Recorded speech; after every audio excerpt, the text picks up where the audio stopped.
영화로 읽는 그린마일. 인간은 과연 어디까지 용서받을 수 있을까요? 그리고 우리는 과연 타인을 용서할 자격이 있는 존재일까요? 이 근원적인 질문들은 오늘 우리가 함께 탐구할 영화, 그린마일을 관통하는 핵심 메시지이자 우리 사회가 끊임없이 마주해야 할 윤리적 숙제이기도 합니다. 안녕하세요. 영화로 읽는 인문학, 프리리딩입니다. 오늘 함께 깊이 있게 탐구해 볼 영화는 바로 1999년에 개봉한 프랭크 다라본트 감독의 그린 마일입니다.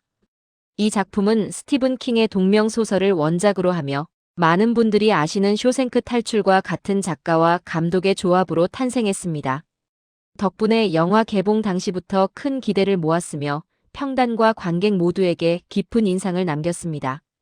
그러나 쇼생크 탈출이 희망과 자유를 향한 인간의 불굴의 의지를 노래하며 카타르시스를 선사했다면 그린 마일이 우리에게 던지는 질문은 훨씬 더 무겁고 때로는 견디기 어려운 존재론적인 고뇌와 도덕적 딜레마를 안겨줍니다. 두 영화 모두 감옥이라는 제한된 공간을 배경으로 하지만 그 안에서 피어나는 인간 군상의 모습과 던지는 메시지는 극명한 대비를 이룹니다. 영화의 제목인 그린 마일은 단순히 색깔이 초록색인 복도를 의미하지 않습니다. 그것은 사형수들이 마지막으로 걷는 초록색 리놀륨. 바닥의 복도를 은유하는 동시에 죽음을 향한 마지막 여정이라는 상징적인 의미를 담고 있습니다. 이 복도의 끝에는 전기의자가 놓여 있고 이 길을 한번 걸어간 사람은 결코 살아 돌아올 수 없습니다. 그린 마일은 곧 생명의 끝, 모든 것이 단절되는 비극적인 종착역을 의미하는 것입니다. 영화는 이 죽음의 공간을 결코 극적이거나 과장되게 꾸미지 않습니다.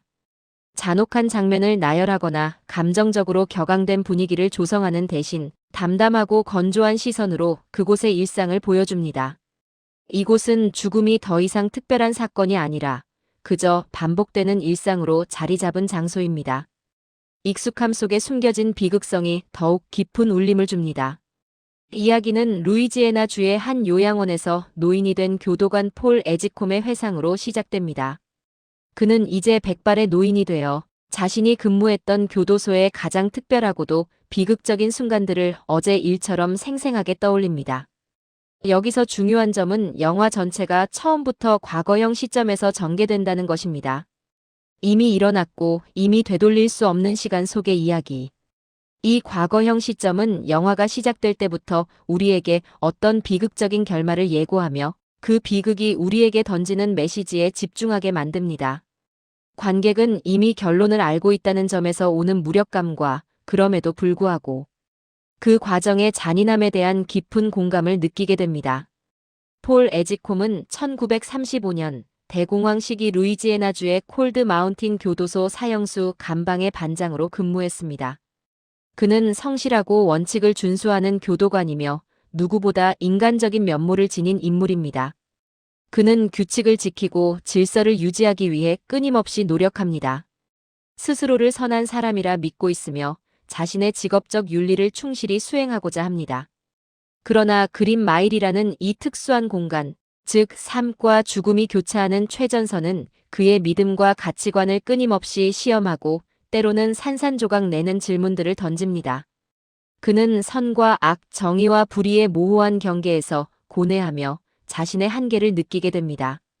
어느 날 존 커피라는 거구의 사형수가 교도소로 들어옵니다. 그는 두 어린 소녀를 잔인하게 살해했다는 끔찍한 혐의를 받고 있습니다. 겉모습만 보면 위협적이고 두려움을 주는 존재이지만 그의 육중한 몸집과는 전혀 어울리지 않게 존 커피는 아이처럼 순수하고 겁에 질린 눈을 가지고 있습니다. 그는 종종 흐느끼고 어둠을 무서워하며 누구에게도 해를 끼치려 하지 않는 순한 영혼의 소유자처럼 보입니다. 심지어 어린아이 같은 말투를 사용하며 자신의 이름이 커피카피이지만 마시는 커피가 아니라는 설명을 덧붙이는 등 그의 내면은 겉모습과 현저한 괴리를 보입니다. 이 거대한 몸과 순수한 영혼 사이의 불일치야말로 영화 전체를 관통하는 가장 핵심적인 미스터리이자 질문입니다. 우리는 과연 이 존 커피라는 인물을 어떻게 이해해야 할까요? 그는 정말로 끔찍한 살인자일까요? 아니면 다른 진실이 숨겨져 있을까요? 관객들은 폴 에지콤과 함께 그의 정체성에 대한 의문을 품게 됩니다. 점차 존 커피의 숨겨진 능력이 드러나기 시작합니다. 그는 사람의 병을 치유하고 타인의 고통을 자신의 몸으로 흡수하여 해소하는 기적 같은 능력을 가지고 있습니다. 처음에는 폴 에지콤의 방광염을 고쳐주고 그 다음에는 암으로 죽어가는 간수의 아내를 살려내는 등 그의 능력은 단순한 마법을 넘어선 신비로운 힘으로 묘사됩니다. 원작 소설에서도 이 능력은 중요하게 다뤄지지만 영화는 이를 훨씬 더 조용하고 더욱 비극적인 방식으로 연출합니다. 존의 능력은 결코 그에게 축복이 아닙니다. 오히려 그것은 끝없는 고통과 슬픔을 불러오는 저주에 가깝습니다. 그는 너무나도 많은 세상의 고통을 느끼고 너무나도 많은 인간의 악행을 목격해야 했습니다. 세상의 모든 불행과 잔인함이 그의 영혼을 갉아먹는 듯한 모습을 보입니다. 그는 이렇게 말합니다.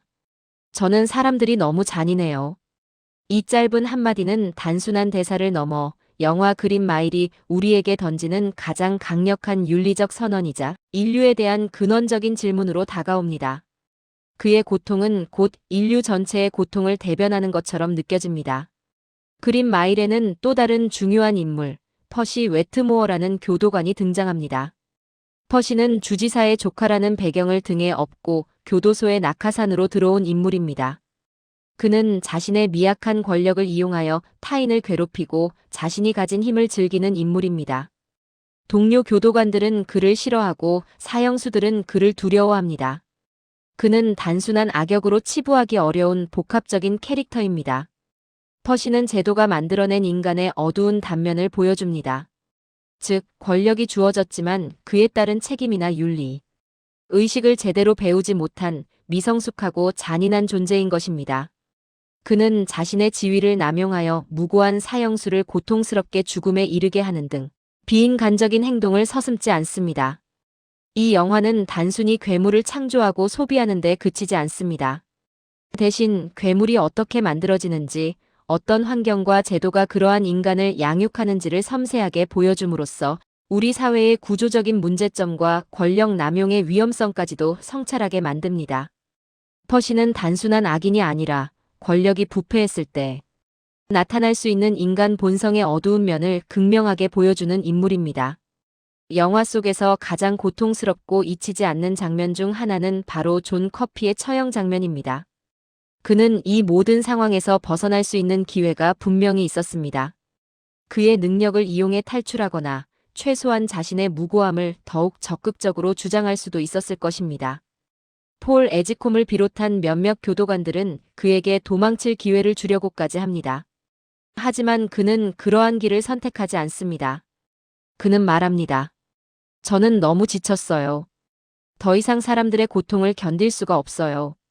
그의 이 말은 단순한 체념이 아니라 세상의 모든 고통을 감당해야 하는 그의 운명에 대한 깊은 절망을 담고 있습니다. 이 선택은 존 커피를 성인처럼 고귀하고 숭고한 존재로 만들지 않습니다. 오히려 세상의 잔인함과 부조리함에 적응하지 못한 너무나 연약하고 비극적인 존재로 남게 합니다. 그래서 그의 죽음은 결코 숭고하거나 영웅적이지 않습니다. 그저 아프고 부당하며 영원히 되돌릴 수 없는 깊은 비극으로 우리의 가슴에 박힙니다. 이 장면은 관객들에게 깊은 감정적 동요를 일으키며 사형제도와 정의의 본질에 대한 근본적인 의문을 던집니다. 원작 소설 그린 마일은 존 커피의 능력이나 당시의 사회상, 그리고 여러 등장인물들의 배경에 대해 훨씬 더 장황하고 자세한 설명을 담고 있습니다. 하지만 프랭크 다라본트 감독은 영화에서 이러한 많은 설명을 과감하게 덜어냅니다. 그는 기적의 현상을 구체적으로 설명하려 하지 않습니다. 대신 그러한 기적 앞에서 인간이 어떤 윤리적 선택을 했는지, 그 선택이 가져온 결과는 무엇인지를 관객들에게 직접적으로 보여주는데 집중합니다. 이는 관객으로 하여금 단순히 사건을 이해하는 것을 넘어 등장인물들의 고뇌와 선택에 깊이 공감하고 함께 고민하게 만드는 장치입니다.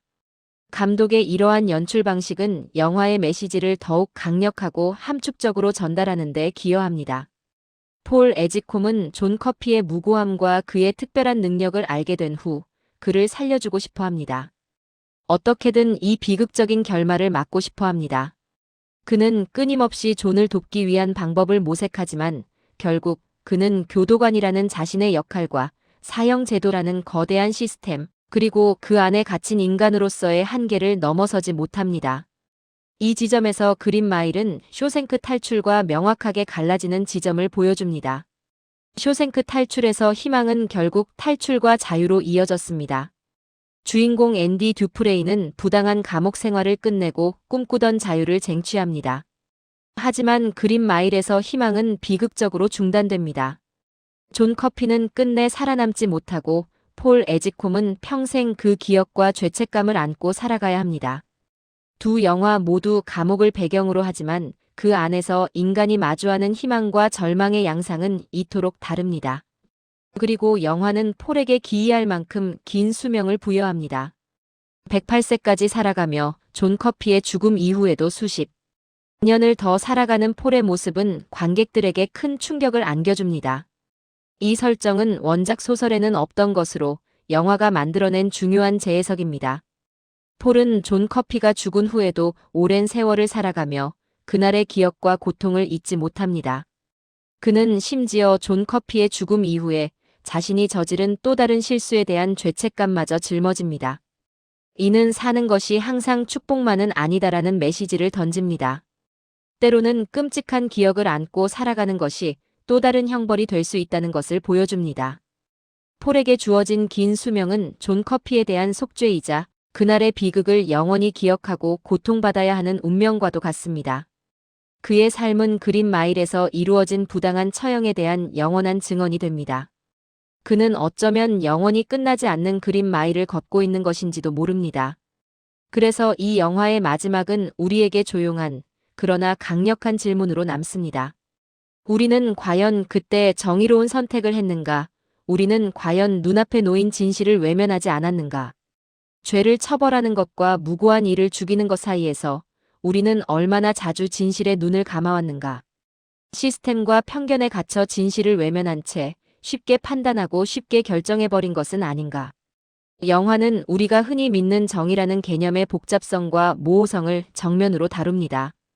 법적인 정의가 항상 도덕적인 정의와 일치하는 것은 아님을, 그리고 그 간극에서 발생하는 비극을 여실히 보여줍니다.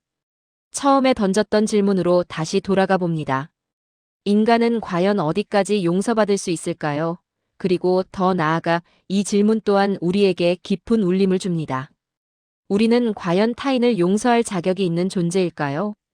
우리가 누군가를 심판하고 용서할 수 있다고 믿는 그 오만함 속에 또 다른 폭력이 숨겨져 있는 것은 아닐까요? 인간의 불완전한 판단으로 인해 돌이킬 수 없는 비극이 발생하는 것은 아닌지 영화는 우리에게 끊임없이 성찰을 요구합니다.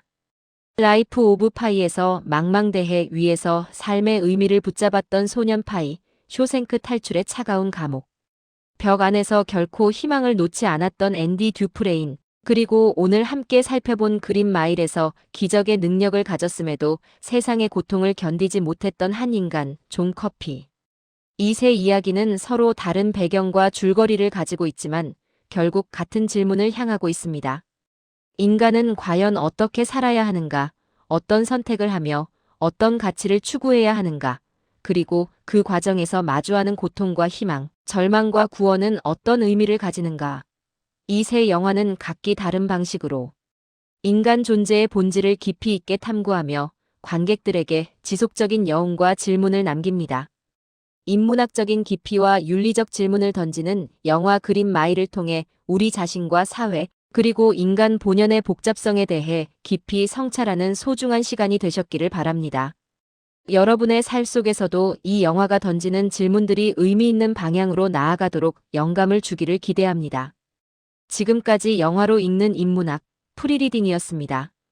다음 이야기에서 더욱 흥미롭고 깊이 있는 영화 이야기로 다시 찾아뵙겠습니다.